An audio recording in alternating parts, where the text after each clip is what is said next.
let's talk about mental health as I sit here in my boiling hot car. Yeah. Well, first of all, today I had ballet, and I got to dance without a mask for the first time in a long time, so it was nice. Everybody there, it was only 3 of us, were vaccinated, so I got to take my mask off.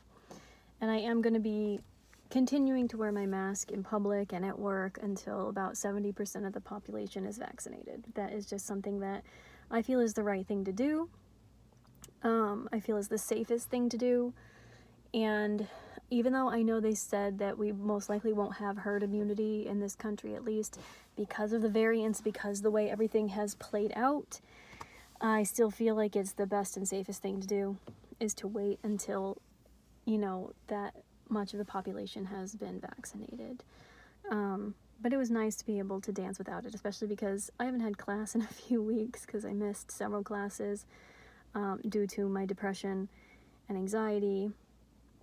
And so it was pretty weak and was sweating my butt off. And it was nice to not have to have a mask on during that. Yeah. But if anybody who sees this is probably going to be on YouTube. If anybody who sees this is someone who follows me on Instagram or is a friend of mine on Facebook, you will have noticed that both those platforms, my profiles, were disabled. And it came after making a pretty significant post. There was reasons for it. I've been contemplating going off of those platforms for a while, just because things have been so bad for me in my mental health. Working in retail is hard enough. Add the pandemic to it, add the constant moving and uncertainty about living situations and all the trauma I went through in the other living situations I was in over the past couple of years, and having bought a house and finding all these problems with it that are extremely expensive to fix, and having to go through the $13,000 roof replacement and all of that stuff. That all is hard enough. Social media has been making it very hard to really function in reality. And I'm somebody who already has a lot of trouble functioning in reality because I'm very introverted, I'm very in my head. It's been making it extra hard. And I had made a post about OnlyFans, and literally the day after decided that it wasn't what I wanted to do, and it had nothing to do with the type of content. I don't see anything wrong with pornographic content or boudoir content or, making money using one's body in, that way. My problem was with the platform itself and how you go about promoting yourself, and really realizing that it's not any different. I thought it was going to be, it's different than in reality, in society, all that marketing and consumerism and all that shit that I hate about society that really makes me depressed about the human race a lot of the time. It's really the same thing, it's just online. And it's different than if you're on Instagram and you have a large following on Instagram. A lot of the time that's achieved by the use of hashtags, categories, searches, all that stuff, where all of your content falls into a category and people can find what they're looking for. They can search within that website for what kind of content they're looking for. OnlyFans is not like that. You have to basically spam all of your content all over all your other social media, all over other websites and different avenues across the internet. It's completely different to things like Facebook and Instagram and YouTube and all that stuff. And they don't have even porn sites have categories that their content falls under, so that people who are looking for something specific can find it, and they don't have to go to all these other sites to find it if they're looking on this one site. And I also didn't like that, I was on there to do boudoir type stuff and lingerie type stuff, kind of more like the PG-13 type stuff. I wasn't on there to do really super X-rated content. And a lot of the avenues in which you have to promote yourself to get people to find your profile, because if you don't promote yourself all over the place, no one's gonna even know your profile exists. The places to promote yourself are either on your own social media. So if you don't have a large following on any of your social media, no one's gonna see your stuff. If you keep your social media for separate reasons, like my Facebook is friends and family, close friends and family. No, none of them are going to want to pay money to see me modeling lingerie. And my Instagram is basically mostly ballet stuff and, you know, sustainable living stuff and just like everyday life stuff. It's not a place to promote that type of content, and I don't want to spam those followers with that. And the following is small anyway, and a lot of them are my close friends. So it's like the only other option is to go to these other sites, and a lot of the places to share your content and get traffic to your OnlyFans, you have to share your stuff, and is on like these really pornographic forums and sites and stuff. And it's like, I don't want to promote myself there. You know, I don't see anything wrong with that type of content. It's just not the content that I'm putting out. And so I don't want to promote myself amongst that. And it was hard to find stuff that was for that type of content that would have allowed me to. A lot of them, like on Reddit, was like, you have to have been on this website for X amount of time, or you need to not be a new member, and we won't post you can't post here unless you've been here for this many months on this, you know, subreddit. And like, so it was like really hard to even find that. And then a lot of people, they'll go on YouTube and go to other people's YouTube videos, you know, who have talked about their OnlyFans, and they'll post their profile name in the comments to try to get more people. And it's just this like constant insane spamming and obsessive amount of like promotion you have to do to maintain it, and your phone has to be basically glued to your eyeballs all the time, and it's like something that I really can't handle, and my mental health can't handle it. And like, I realize this isn't what I want. You know, it's just like, if I want to do this, I'm going to do it differently. You know, if I want to, you know, be this type of model or do this type of content, I'll do it differently in a more official way. You know, even if it's starting an Instagram for that, garnering a following based on the content itself, not based on me spamming it all over, but based on the content speaking for itself, drawing a following, and then going from there and making connections. You know, that's fine. And like, this is kind of a thing though in general society now, where like, even publishing, like back in the day, you would send your manuscript to a publisher and they would either reject it or accept it. If they accepted it and they published it, they would promote it, or they would set up promotional like events to promote it. That was their job. It wasn't the writer's job to promote it. It was the publisher's job to promote it. And the writer would show up to those promotional events and promote it at those events. You know, or they would get interviewed and set up things, or they would have an agent that would get, you know, events for them to promote their stuff. It wasn't like they had to go out and like stand on the street corner fucking promoting themselves. And nowadays, like, I was looking for a small publishing house to publish. I have a poetry manuscript to publish, and several of them said, you need to have at least 1,000 people following you on Instagram or we won't publish you. And I'm like, really? Like, you have to bring your following to them. You have to have already, as an unknown writer, somebody who's not published, somehow garnered a following and promoted yourself before being published, and then bring that following to them. That's a little ridiculous, but that's how it works now. It's like those entry-level jobs that are 5 years experience required for an entry-level job. That's literally how it goes now. When you apply to entry-level jobs, a lot of them want 5 years experience prior. And it's like, that's not entry-level. That's basically how society is now. That's how the workforce is. That's how all of this is now. And it kind of,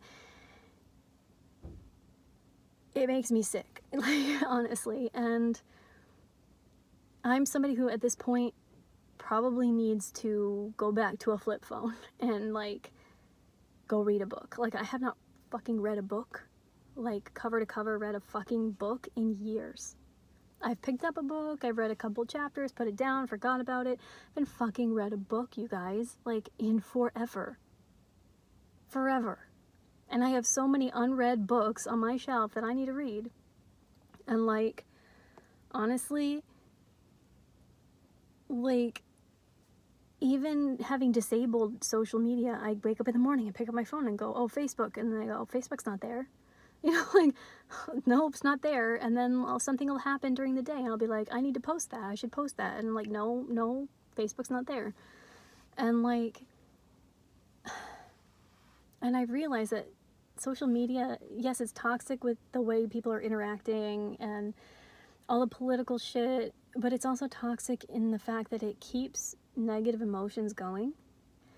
Where like I was driving back up here from class and I was realizing when small insignificant things that upset us happen, in reality, without social media, we get upset, we might rant to our coworker when we get to work because somebody cut us off in traffic or whatever, but eventually we let it go.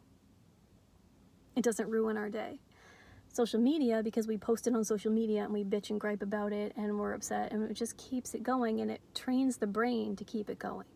We're training our brains to not be able to let go of negative emotion and to continue to function within those negative emotions. And for some people like me, who it's already hard enough to let those things go because, you know, based on my upbringing, based on who I am as a, you know, like I'm very introverted in my head, and so all of that keeps going and I ruminate a lot. And also, you know, a lot of stuff that I'm conditioned for in my upbringing, watching my parent complain about things and gripe and, you know, scream at people on the road and all of that kind of stuff, where like I'm kind of conditioned to that type of functioning and thought pattern that I hate. I really hate it. I don't like that about myself. And I try so hard to overcome it, and it's so impossible, and social media makes it even more impossible because it just keeps it going, because it gives it all a platform to keep going instead of being able to move on. And I feel like that is something that gets in the way.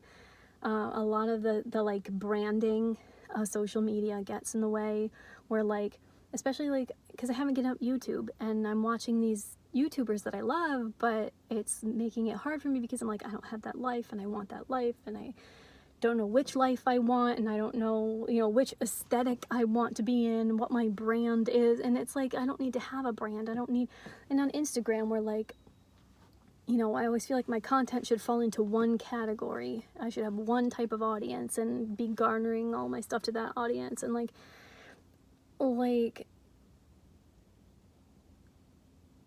you don't have to live that way, and that's not how real life is, but it's like it becomes the way you think. And I get to a point where like I'm living so much in my head and so much within an aesthetic and trying to figure out what my aesthetic should be and who I should be instead of just being me. And I get to a point where I'm so stuck in here that I don't feel like a real person. And like I start having dissociation, and I start having like depersonalization and derealization, and like really just feeling so stuck and so not real. And like I can't connect with reality, and I can't, you know, and it's hard for me because I don't really like what I see around me in reality. I don't like the way society is going these days. I'm very old-fashioned. I always feel like I'm somebody who is living in the wrong time and living in the wrong, you know, like I was made for a world that doesn't exist anymore. And I'm made for a way of living that doesn't exist anymore. And everything around me just feels so wrong, you know, technology and marketing and consumerism and materialism and all of that shit, and plastic and convenience and laziness, you know, and not knowing how to, you know, do anything because you have convenience, you know, not knowing how to wash the dishes because you have a dishwasher, not knowing how to cook because you have a microwave, you know, not knowing how to actually live off the land because you can just go to the market and get everything you fucking want made for you, and you don't have to know how to do anything for yourself. I hate that. Yes, it's nice to be able to like not have to like till a field and pray to God you make it through the winter, and that you have enough food that you grew yourself, yes, that is nice to be able to go to the grocery store and get what you need during certain times of the year when you can't grow it yourself. But like, I don't know, there's just like this entitlement and laziness and consumerist crap that I can't handle. And there are things that I love about the internet, access to information and knowledge and learning that I love, access to friends I wouldn't have known whatever happened to them when we graduated high school and college, and I would not know where they are, if they're okay, how their life is going, who they became. I love being able to keep in touch with people in that way, but social media started that way, Facebook started that way, and then it went this whole other direction that's like become so toxic and so difficult. And I just like, I don't know where that medium is to find that place where like I can have both, and I have to be careful because I don't want to overdo one side of it or this side of it, and like, and this has turned into a 16-minute rant. But yeah, that's basically what's going on right now. That's basically where I'm at with social media, and trying to figure out, it's not really figuring out who I am, it's getting back to who I am and appreciating who I've always been, and not trying to be somebody else, and not trying to achieve something for the sake of achieving it or whatever. It's really just about being, and being okay with just being. And even if I share that it's okay to be that and not be this person's life, you know, and not envy this person's life because I have great things in my life and vice versa. But this is getting a bit convoluted, and it's hard to put into words what the heck I'm even talking about. But basically, I felt the need to like really just sit down and say these things as I was driving up here, realizing like everything about what's going on with me and social media and mental health in general from a lot of people, especially right now during the pandemic, because people didn't have, you know, their regular stuff to distract from social media. Social media is basically what most people have had right now to stay in touch and to stay like in connection, because they couldn't go out and do things, they couldn't go to work, they couldn't have get-togethers, and so social media is where everybody has turned. The internet is where everybody has turned to in the last year, and I think it's probably affected a lot of people's mental health, you know, not just the pandemic itself and not being able to go out and do things, but being so like this with your phone and your computer has probably really messed up some people's heads a bit, and it's definitely messed up mine. And all this stuff on top of that with my work and with my living situations. And yeah, anyway, I am gonna go into the store, go to the bathroom and get a couple things, and then go figure out what I'm doing with the rest of my day. So I will see you guys in another video. Bye.